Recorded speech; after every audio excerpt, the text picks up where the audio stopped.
हमारा मकसद है प्रोटेस्ट करना। हमारा मकसद किसी की प्रॉपर्टी को, किसी के पुलिस से टकराना नहीं है। हमें प्रोटेस्ट जाहिर करना है, हमें लड़ना है, लड़ते रहेंगे। जितना भी हमसे हो सकता है विरोध, अंग्रेज थे, अंग्रेज अपनी सरकारें चलाते थे, लेकिन उस वक्त विरोध होते रहे। हमने विरोध किया है, आज फिर हम विरोध कर रहे हैं। हमने ही तहरीक चलाई है। खिलाफत मूवमेंट के साथ साथ नॉन कोऑपरेशन मूवमेंट की पैदाइश है जामिया मिल्लिया इस्लामिया, और आज उसी की तहरीक पे हम लोग चल रहे हैं। मैं हूं रूबा अंसारी और आप देख रहे हैं मिल्लत टाइम्स। दिल्ली विधानसभा चुनाव की तारीख आ चुकी है। 5 फरवरी को चुनाव होने वाले हैं और 8 फरवरी को रिजल्ट भी आ जाएगा। दिल्ली की राजनीति में पिछले कुछ सालों में काफी हलचल रही। दिल्ली देश का वो दिल है जिसे हर पार्टी अपने हिस्से में रखना चाहती है। देश की तमाम बड़ी पार्टियां दिल्ली का दिल जीत कर इस पर राज करना चाहती हैं और इसे दिल्ली में एक बहुत बड़ा तबका रहता है मुसलमानों का, जिसका वोट तो हर पार्टी को चाहिए, लेकिन उसकी बात कोई भी करना नहीं चाहता। आज इस रिपोर्ट में हम बात करने वाले हैं दिल्ली के ओखला सीट की। दिल्ली की वो जगह जो सीए और एनआरसी के खिलाफ हुए प्रोटेस्ट के बाद काफी चर्चा में रही। दिल्ली के ओखला में एक बहुत बड़ी संख्या में मुसलमान रहते हैं और इस प्रोटेस्ट के चलते कई मुस्लिम चेहरे पिछले 5 सालों से सलाखों के पीछे हैं और उन चेहरों में एक नाम है जामिया मिल्लिया इस्लामिया ओल्ड बॉयज के प्रेसिडेंट शिफाउर रहमान का। शिफाउर रहमान सीए और एनआरसी प्रोटेस्ट का एक बड़ा चेहरा थे। इस प्रोटेस्ट के बाद दिल्ली में एक बड़ा दंगा हुआ, जिसका इल्जाम प्रोटेस्ट ऑर्गेनाइज कराने वालों पर और प्रोटेस्ट का चेहरा बने लोगों पर लगा दिया गया। उमर खालिद, खालिद सैफी, शर्जील इमाम, मीरान हैदर, गुलफिशा और शिफाउर रहमान, ये वो चेहरे हैं जो काले कानून के खिलाफ आवाज उठाने की वजह से आज भी सलाखों के पीछे हैं और कोई भी सेकुलर पार्टी इनके लिए आवाज उठाना तो दूर की बात है, इनका नाम तक नहीं लेती। और इसी के बीच असदुद्दीन ओवैसी की पार्टी AIMIM ने सलाखों के पीछे कैद एक चेहरे को ओखला से अपना उम्मीदवार बनाया है, जिनका नाम है शिफाउर रहमान। तो इस वक्त हमारे साथ हैं जामिया ओल्ड बॉयज के प्रेसिडेंट शिफाउर रहमान साहब। आइए इनसे जानते हैं कि ये प्रोटेस्ट क्यों हुआ और ये इस प्रोटेस्ट ने इतना हिंसात्मक रूप कैसे ले लिया।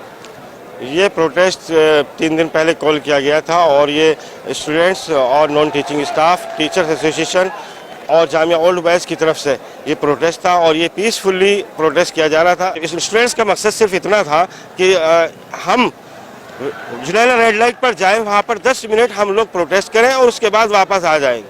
हमारा इतना बड़ा मकसद नहीं था कि हम लोग यहाँ पूरे दिन पुलिस से लाठियाँ खाएंगे या वो करेंगे। हमारा मकसद है प्रोटेस्ट करना। हमारा मकसद किसी की प्रॉपर्टी को, किसी के पुलिस से टकराना नहीं है। हमें प्रोटेस्ट जाहिर करना है, हमें लड़ना है, लड़ते रहेंगे।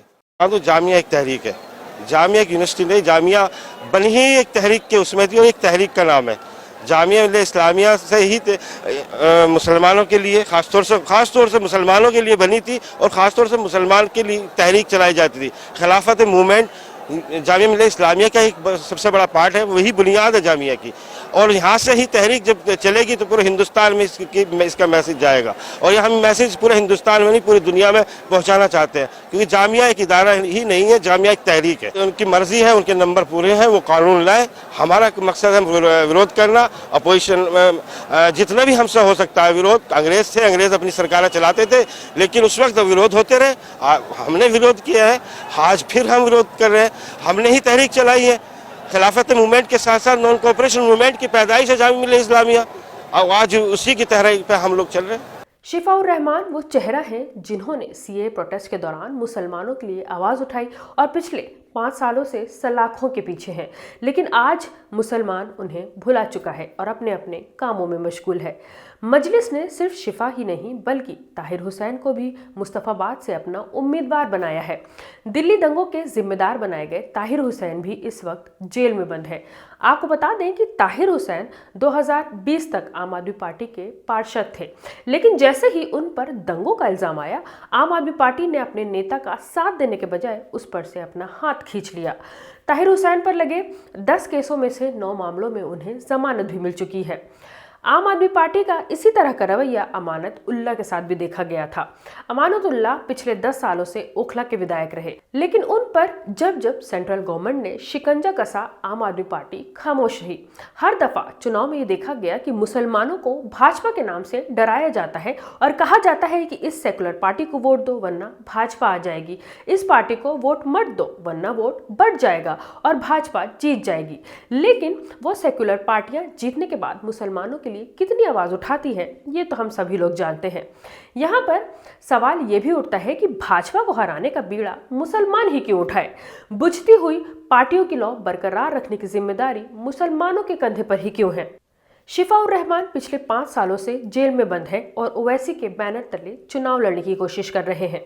आप में से बहुत से लोग ये सोच रहे होंगे कि क्या जेल में बंद लोगों का चुनाव लड़ना और जीतना सच में मुमकिन है, तो इसका जवाब है हाँ।